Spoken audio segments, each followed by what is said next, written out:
प्यारा शागिर्दो, इन वक्त मुझे सामने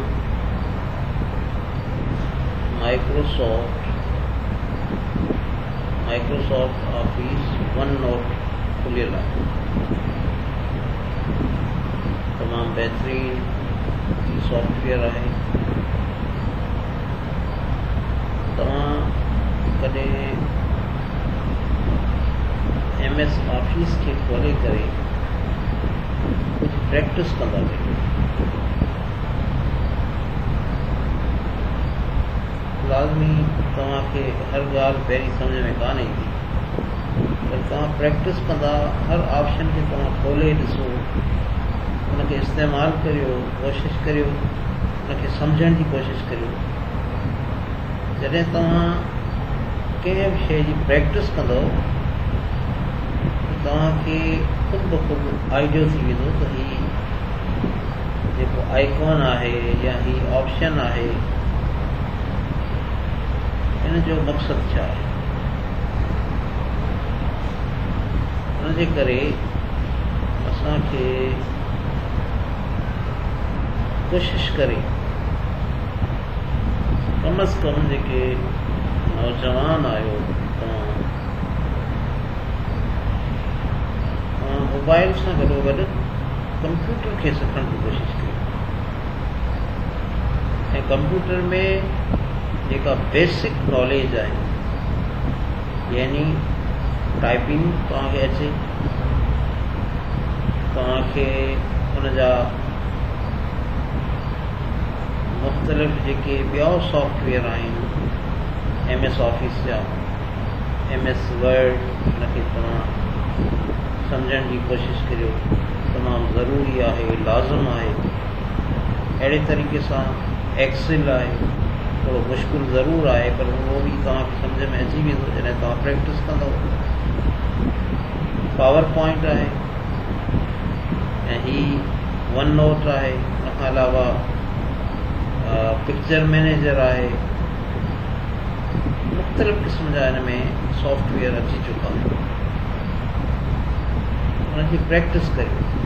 ऐं जेकॾहिं तव्हांखे का ॻाल्हि सम्झ में नथी अचे, अच्छा, हिन में हिकु बहितरीन ऐं तव्हांजे लाइ फ़ाइदेमंद ॻाल्हि इहा आहे त जेकॾहिं तव्हां वटि इंटरनेट बि न आहे, तव्हां वटि सिंपल कंप्यूटर आहे बग़ैर इंटरनेट जे, त तव्हां हुनखे यूज़ करे सम्झी सघो था। पर जेकॾहिं हुन में इंटरनेट लॻल आहे त तव्हां को बि ऑप्शन जेकॾहिं तव्हांखे सम्झ में नथो अचे त तव्हां फौरी तौर ते तव्हां यूट्यूब ते वञो, ऐं यूट्यूब ते तव्हां उहो क्वेश्चन लिखो ऐं हुनखे लिखो। जेकॾहिं तव्हांखे इंग्लिश लैंग्वेज में सम्झण में ॾुखियाई थिए थी त तव्हां उहो टॉपिक लिखी, उहो उनवान लिखी, पोइ इन उर्दू लिखो।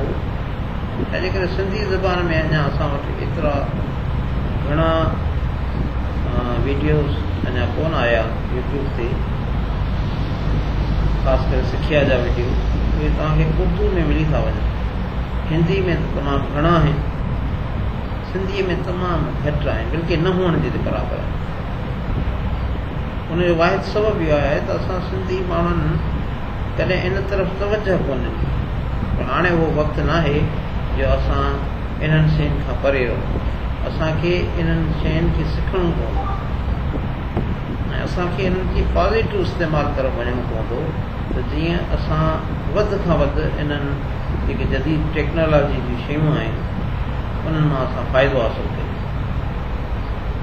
असांखे केॾा वञण जी ज़रूरत न आहे। असां हिते घर वेठे असांखे जेकॾहिं को स्किल अचे थो त तव्हां हिते सिंध में वेठे बि तव्हां ॿाहिरियुनि मुल्कनि जा प्रोजेक्ट वठी करे ऐं हिकिड़े शॉर्ट टर्म ते तव्हां उनजी जॉब करे सघो था, फ्रीलांसिंग तौर ते जॉब करे सघो था। पर बेसिक ॻाल्हि इहा आहे त तव्हां स्किल थो सिखो। जेकॾहिं तव्हांखे को ॻाल्हि सम्झ में नथी अचे, मसलन हींअर मुंहिंजे साम्हूं वन नोट खुलियल आहे, मां हिनखे इस्तेमालु कयां पियो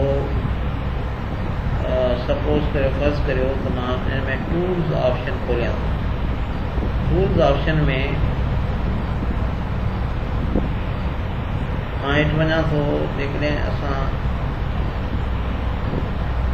हिन में डॉक्यूमेंट मैनेजमेंट लिखियल आहे, डॉक्यूमेंट मैनेजमेंट,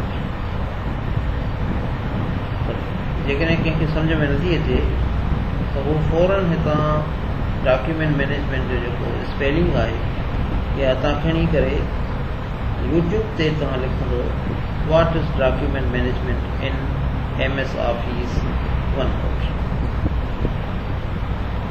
ट्यूटोरियल, ऐं तव्हांखे उन जे बारे में फुल ॼाण मिली वेंदी ऐं तव्हांखे नॉलेज मिली। त अहिड़े नमूने सां तव्हां हिन जो इस्तेमालु करियो त उहो बहितर थींदो। इनशाअल्लाह तव्हांखे वरी स्क्रीन ते बि अची करे तव्हांखे असां सम्झाईंदासीं। अहिड़ो सॉफ्टवेयर बि हिन वक़्तु अञा शायदि इंस्टॉल थियल कोन्हे, इंस्टॉल कयां ऐं पोइ तव्हांखे स्क्रीन रिकॉर्डिंग ऐं स्क्रीन ते अची करे तव्हांखे इहे चीज़ूं मां बाक़ाइदे सम्झाईंदुसि।